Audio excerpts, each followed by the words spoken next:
আলাইকুম। আমি এখন এই মুহূর্তে অবস্থান করতেছি ঢাকার সবচেয়ে প্রাচীনতম একটি স্থান মোহাম্মদপুর বুদ্ধিজীবীতে। এটার ইতিহাস ঐতিহ্য নিয়ে অনেক কথা।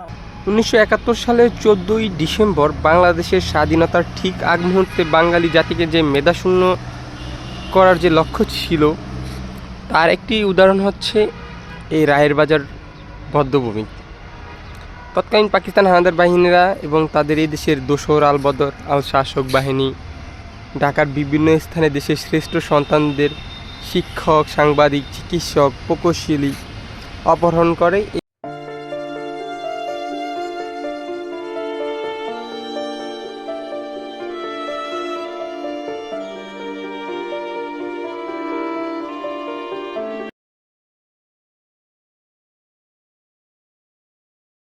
স্বাধীনতার পর এই স্থানটিকে বধ্যভূমি হিসেবে চিহ্নিত করা হয় এবং জাতির সেই অসামান্য ক্ষতি ও বেদনার প্রতীক হিসাবে এখানে শহীদ বুদ্ধিজীবী স্মৃতি নির্মাণ করা হয়। মাঝখানে আমরা যেই জায়গাটি পাকা দেখি, এটা হচ্ছে আমাদের যে মেধাবীদেরকে আমরা হারিয়েছি, শিক্ষক, সাংবাদিক, চিকিৎসক, যে তাদের একটা অপূরণীয় ক্ষতি আমাদের জন্য, এটা দ্বারা তা নির্দেশ করা হয়েছিল।